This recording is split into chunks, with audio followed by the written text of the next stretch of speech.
Voilà, monsieur, bonsoir et bienvenue au 19h de ce 22 juin. À la une de l'actualité, le président de la République, Ahmed Tebboune, a présidé une réunion de travail consacrée à la finalisation du décret exécutif relatif aux micro-entrepreneurs. Micro-importateurs, pardon. Le président de la République présente ses sincères condoléances suite à l'incident survenu hier au stade du 5 juillet et qui a coûté la vie à 3 supporters. Une commission d'enquête a été mise en place pour déterminer les circonstances de cet accident tragique.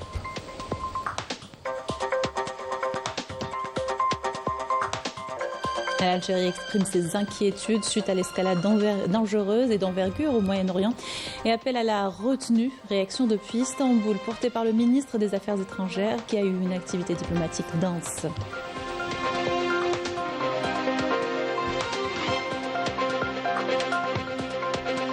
Agriculture dans ce journal avec la saison des figues à Ain Timushent, l'exemple dans une exploitation agricole familiale qui connaît un nouveau souffle grâce au soutien des services agricoles. Reportage tout à l'heure.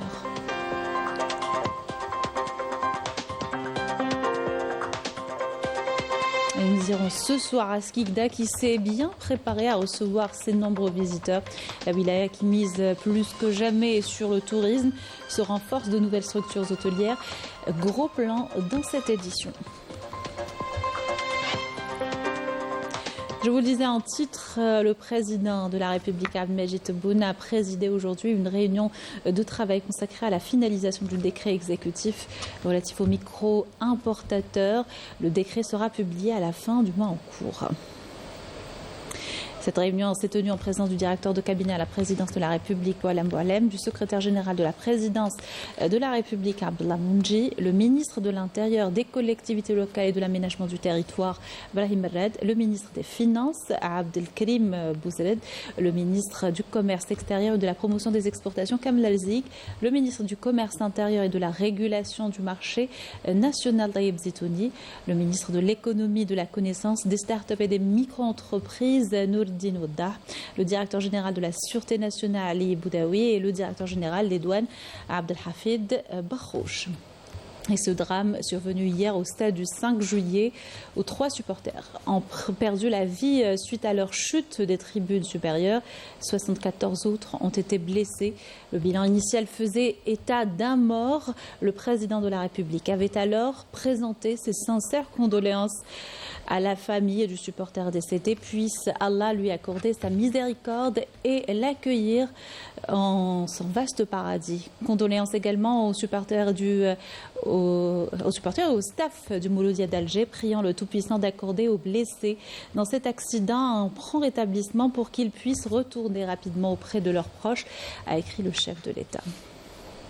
Et sur instruction du président de la République, une commission d'enquête a été mise en place pour déterminer les circonstances de cet accident tragique, les manquements et les responsabilités et poursuivre les personnes impliquées. La commission soumettra son rapport dans les plus brefs délais en vue de prendre les mesures légales nécessaires pour éviter la reproduction de tels accidents tragiques. Cette commission est composée de représentants des ministères de l'Intérieur, de la Justice, de l'Habitat, des Sports ainsi que des services compétents relevant du commandement de la Gendarmerie nationale, de la DGSN et de l'Organisme national de contrôle technique de la construction, en plus des dirigeants du Mouloudia d'Alger. Une délégation officielle s'est rendue dans les hôpitaux de Bab el-Oued, de Ben Aknoun et de Bni Messous pour s'enquérir de l'état des blessés de l'incident du 5 juillet et de leur prise en charge. Il s'agit du ministre de la Santé, le ministre de la Jeunesse, le conseiller à la présidence chargé de la Direction générale de la communication, Kamel Sidi Saïd, et des secrétaires généraux des ministères des Sports et de l'Intérieur ainsi que du Walid Alger. Je vous invite à écouter le ministre de la Santé.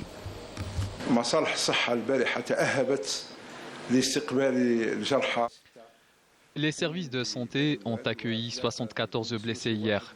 Ce matin, il ne restait plus que 7 blessés, 2 à l'hôpital de Bab el-Oued, 3 à l'hôpital de Bni Messous, 1 à l'hôpital de Ben Aknoun et un dernier à l'hôpital Mustafa Pacha. Nous étions en état d'alerte puisque suite à l'incident qui est survenu à la fin du match, nous avions mobilisé tous les moyens et lancé le plan d'urgence. Tous les hôpitaux étaient prêts à accueillir les blessés. Le ministère de la Santé a chapeauté la coordination entre les services de sécurité et les services de la protection sociale pour une meilleure prise en charge des blessés que nous avons raccompagnés à leur domicile à la fin des soins.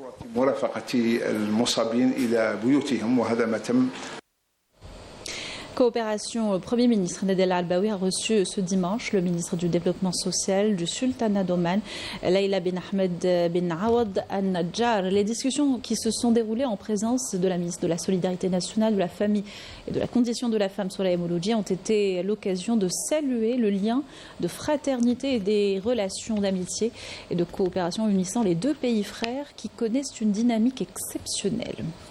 Le ministre du Commerce, de l'Industrie et de la Promotion des exportations du Sultanat d'Oman, Qais Mohamed Al Youssef, en visite en Algérie à la tête d'une délégation de haut niveau, a été également reçu ce matin. La rencontre a été l'occasion d'explorer les voies de coopération entre les deux pays, l'importance d'actionner les mécanismes de coordination et d'échange entre l'Algérie et le Sultanat d'Oman dans l'intérêt des deux pays a été mise en avant. Le ministre Mané a également été reçu par le ministre du Commerce intérieur, de la régulation du marché national, Taïeb Zitouni. Il a été question des opportunités de partenariat entre les opérateurs économiques des deux pays et les moyens de développer des projets d'investissement dans des secteurs prioritaires sur le marché national.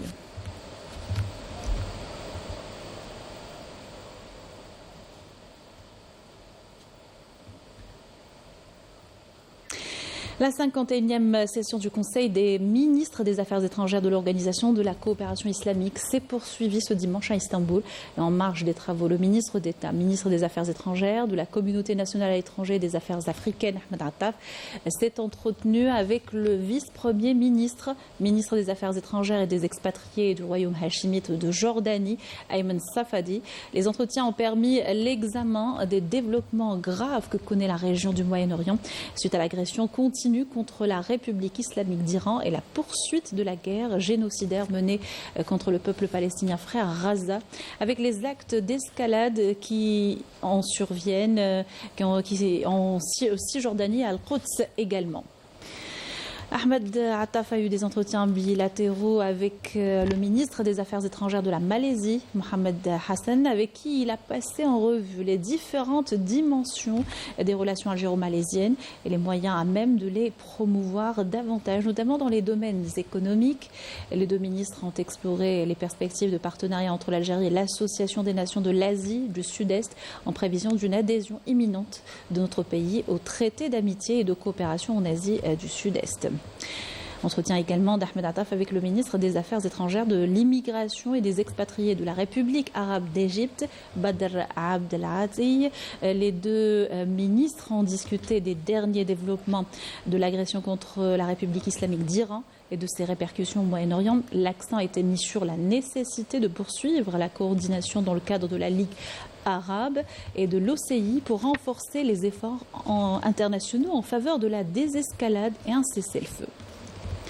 Attaf a eu des entretiens bilatéraux avec le ministre des Affaires étrangères, de la coopération et des Mauritaniens de l'extérieur de la République islamique de Mauritanie, Mohamed Salem Ould Merzouk. Les deux ministres se sont penchés sur les voies et moyens de renforcer davantage les relations de fraternité, de partenariat et de complémentarité entre les deux pays frères. Et toujours à Istanbul, le ministre des Affaires étrangères, Ahmed Attaf, a eu une rencontre bilatérale avec le ministre des Affaires étrangères de la République d'Azerbaïdjan, Ceyhun Bayramov. La rencontre a permis de passer en revue la situation actuelle dans le voisinage régional de la République d'Azerbaïdjan sur fond de poursuite de l'agression contre l'Iran et d'examiner les efforts conjoints visant à dynamiser davantage les relations algéro-azerbaïdjanaises. Le ministre des Affaires étrangères Ahmed Attaf, a eu une rencontre bilatérale avec le ministre des Affaires étrangères de la République islamique d'Iran, Abbas Araghchi, qui a porté sur les développements de l'agression qui se poursuit contre l'Iran et ses répercussions sur la paix et la sécurité au Moyen-Orient.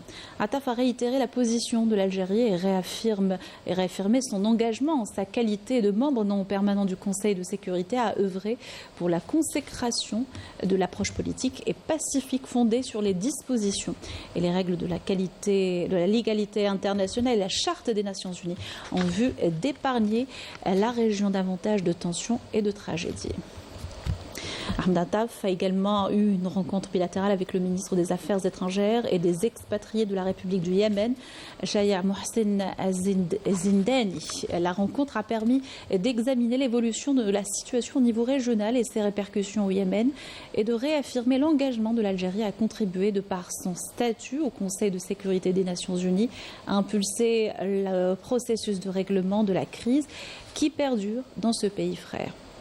Et puis le ministre des Affaires étrangères, de la communauté nationale à l'étranger et des Affaires africaines a réagi ce dimanche à l'agression sioniste contre la République islamique d'Iran, qui a connu hier soir des développements d'une extrême gravité, accentuant l'escalade avec les frappes américaines contre les installations nucléaires iraniennes, dans un moment marqué par un consensus international sur les recherches de moyens pour apaiser les tensions dans la région, notamment la nécessité d'un cessez-le-feu, d'un retour à la table des négociations et d'un engagement sincère et de bonne foi à trouver une solution pacifique au dossier nucléaire iranien.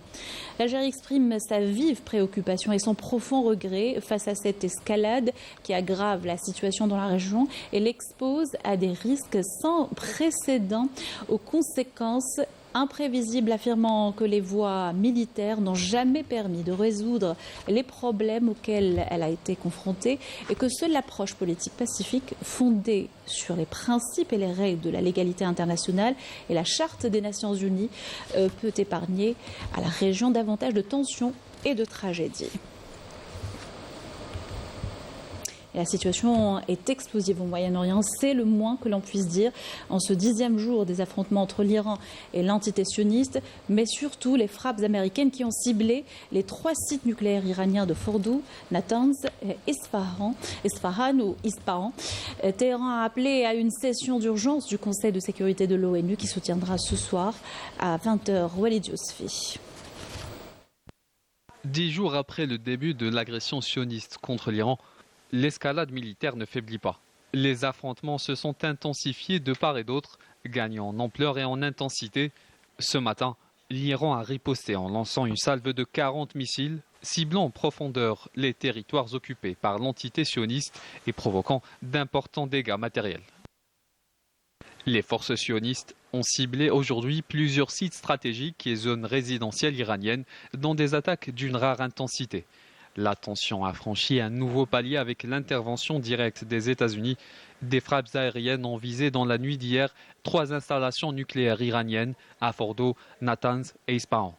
Face à cette escalade, Téhéran a saisi le Conseil de sécurité des Nations Unies, demandant une réunion d'urgence. Dans un communiqué officiel, les autorités iraniennes ont fermement condamné ce qu'elles qualifient de violation flagrante du droit international, affirmant qu'elles se réservent le droit de riposter.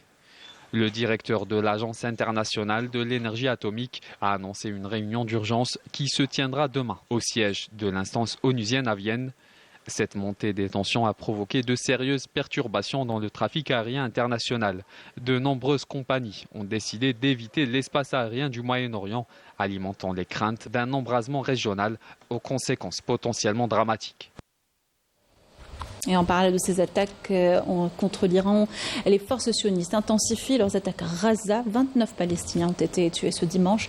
6 d'entre eux attendaient les aides humanitaires au sud de l'enclave, soumise à un embargo depuis 4 mois. L'occupant utilise la famine comme arme, la distribution des aides comme piège, en assassinant régulièrement des civils qui se rendent dans les zones de distribution.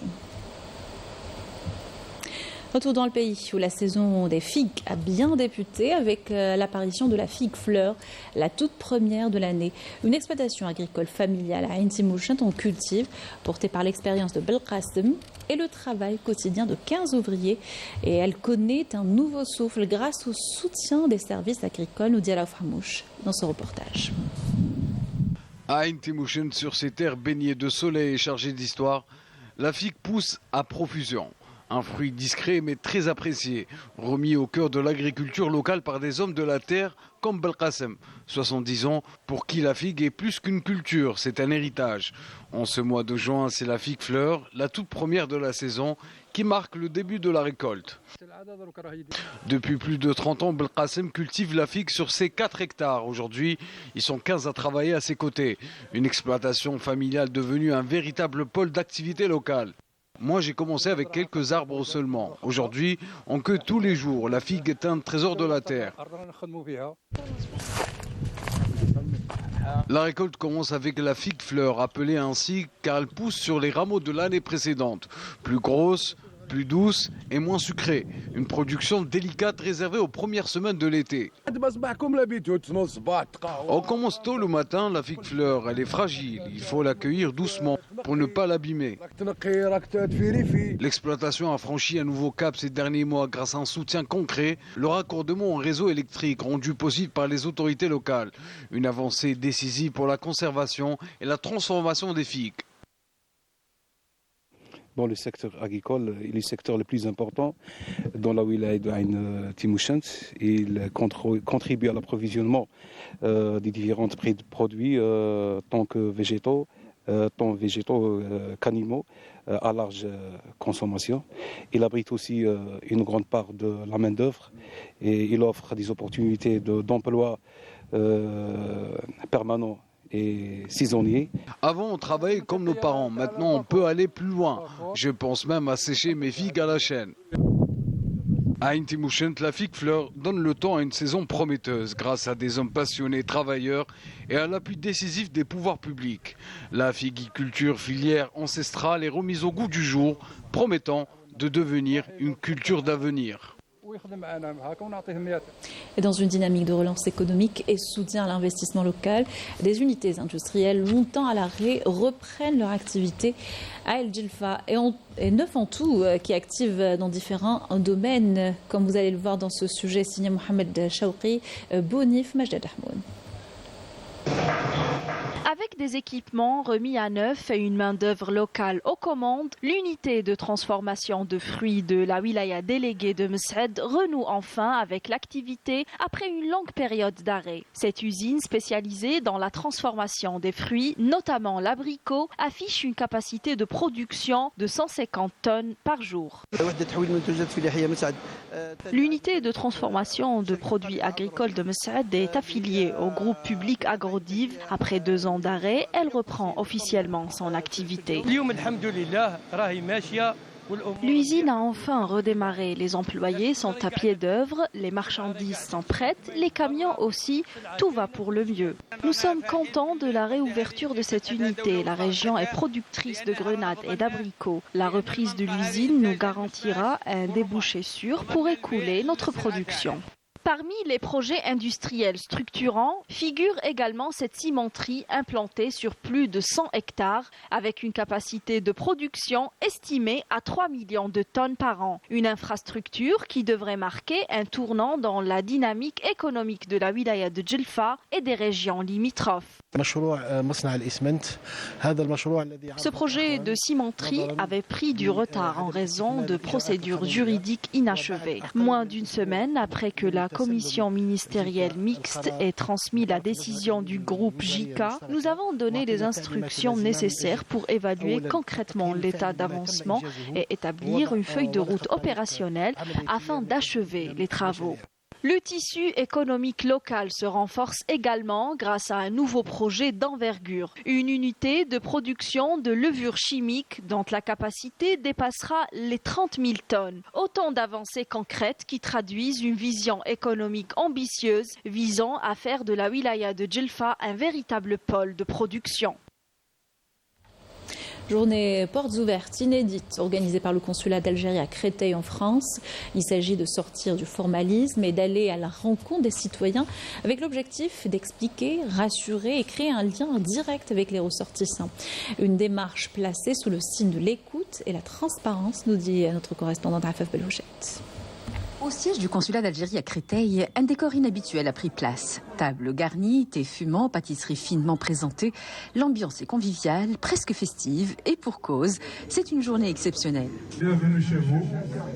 Aujourd'hui, on a fait une journée porte ouverte au consulat d'Algérie à Créteil pour recevoir les compatriotes qui souhaitent venir au consulat pour voir comment fonctionne le consulat, s'enquérir des facilitations faites par l'État algérien pour la communauté algérienne, les opportunités, soumettre des problèmes, des questions.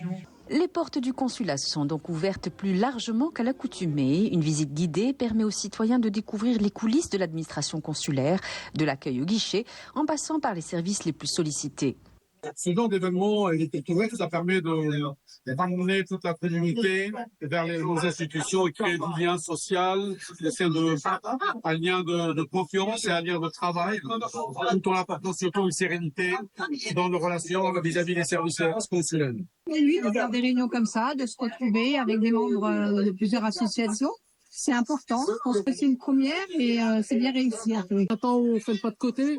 Ça nous permet d'échanger de manière très simple et très directe avec le consulat en premier chef et puis l'ensemble de ses collaborateurs.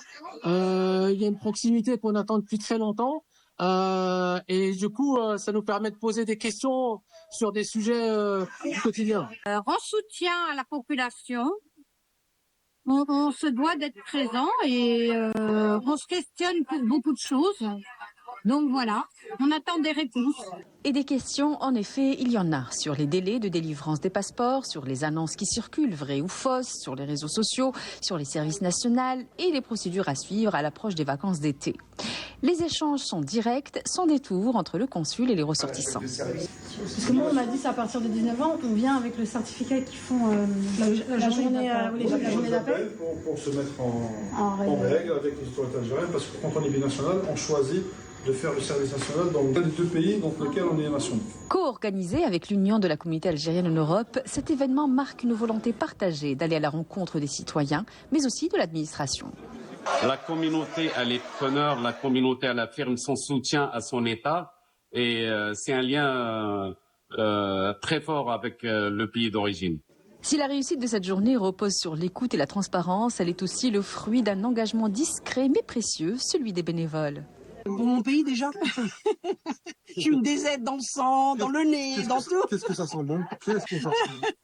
En ouvrant ses portes et son cœur, le consulat envoie un message clair. L'administration n'est pas un mur, mais un pont entre les institutions et les citoyens, entre la patrie et la diaspora.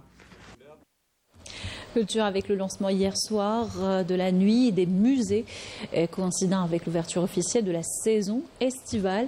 Un riche programme concernera l'ensemble des musées à l'échelle nationale, bibliothèques de lecture publique, parcs et lieux de conservation et de valorisation du patrimoine culturel et historique algérien.